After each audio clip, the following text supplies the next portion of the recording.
Waalaikumsalam. Ah, mantap padinya nih Pak. Iya Pak, Padi apa ini? ini padi Respati Pak. Bagus ya hasilnya nih? Kalau dilihat ini Pak cukup bagus Pak. Jadi cukup rata pembungaannya ini Pak padinya. Dan malainya agak panjang. Anakannya banyak Pak ini kelihatannya. Ini kira-kira berapa hari nih Pak ini? Ini sekarang umurnya 75 hari Pak. 75 hari. Iya. Sudah dekat panen? 1 bulan lagi lah untuk panennya. 1 bulan lagi. Ya, tapi untuk pembungaan sudah 100% ini Pak. Sudah 100%. Iya. Bagus ini.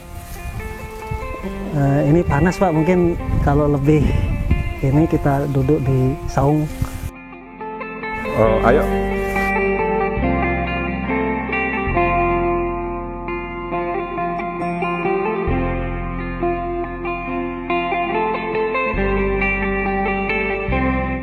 Ini airnya bagus juga ini.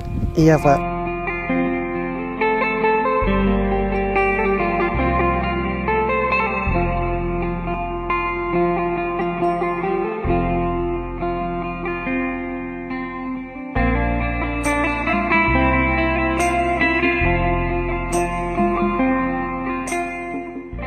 Adem ya di sini ya. Iya Pak. Alhamdulillah. Pak Asep, ini selama ini bagaimana perkembangan Respati ini? Alhamdulillah Pak, kalau padi Respati ini pertumbuhannya cukup baik dari awal. Cuma mungkin di pasi-pasi umur 20 hari agak terkena ini asam. Jadi daunnya agak menguning. Cuma setelah anakan maksimum sampai tadi berbunga, alhamdulillah sudah mulai pulih kembali, hijau kembali. Iya. Jadi padi Respati ini oleh Badan Litbang itu dikembangkan sebagai bahagian untuk mendorong peningkatan IP padi menjadi IP padi 400. Umurnya nanti ini sekitar 104-105 hari setelah semai. Jadi bisa dibayangkan ini kita berupaya untuk, Badan Litbang berupaya untuk 4 kali tanam dalam setahun, dan persyaratan varietasnya itu harus seperti varietas Respati ini. Seingat saya di Kalimantan Timur dan Utara ini sudah ada 3 yang kita uji coba. Ini Respati, mudah-mudahan nanti ada bagus hasilnya. Kemudian yang kemarin itu Cakrabuana, dan yang ketiga Pajajaran.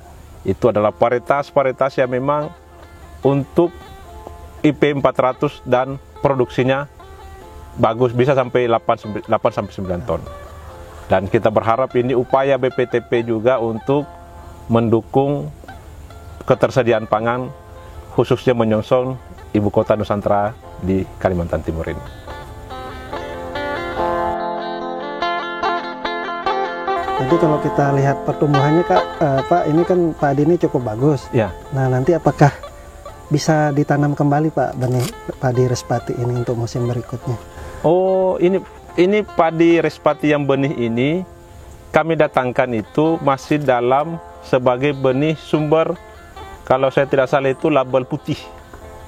Itu benih dasar. Jadi kalau itu diturunkan, hasilnya nanti ini kalau disertifikasi itu akan menjadi label ungu dan bisa menjadi label biru lagi nanti, sehingga sangat memungkinkan untuk dijadikan sebagai benih untuk baik di wilayah sini maupun di daerah lain untuk dikembangkan lebih lanjut. Jadi masih 2 kali tanam Pak. Jadi silahkan dilihat baik-baik, dipelihara baik, dipelihara supaya tidak tercampur dengan varietas lain. Saya lihat tadi Bapak memilih-milih yang mana yang yang lain varietasnya ya. Saya lihat tadi Bapak pilih-pilih ya. Nah, itu sudah bagus, itu bagus prinsip perbenihan. Jadi itu dilanjutkan. Nah, insya Allah nanti bisa digunakan sebagai benih ke depan untuk pengembangan lebih lanjut. Baik Pak. Pak, ini saya lihat tadi ini kan sudah berbunga ya. Betul. Ini berarti sudah hampir 2 bulan lebih kan. Iya. Betul. Selama Bapak pelihara ini, apa yang hama penyakit yang dianggap mengganggu? Untuk hamanya mungkin penggerek batang Pak, itu diserang fase vegetatif.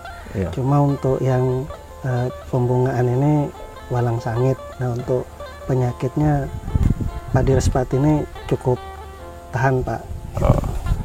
Ya, jadi padi respati ini memang dirakit sedemikian rupa sehingga dia itu salah satu bentuk ketahanannya itu relatif toleran terhadap werem batang coklat.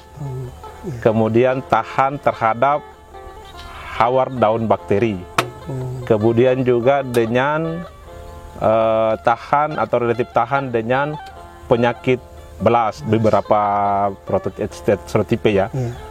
Dan yang menarik ini Pak Asep, bahwa padi respati ini dengan umur yang singkat hasilnya bagus, bisa sampai 8-9 ton. Tapi tak usah 8-9 ton, 7 ton saja bisa kita dapat.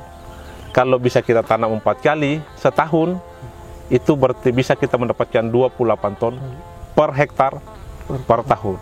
Ini potensi besar untuk kita meningkatkan ketersediaan pangan kita di Kalimantan Timur ini.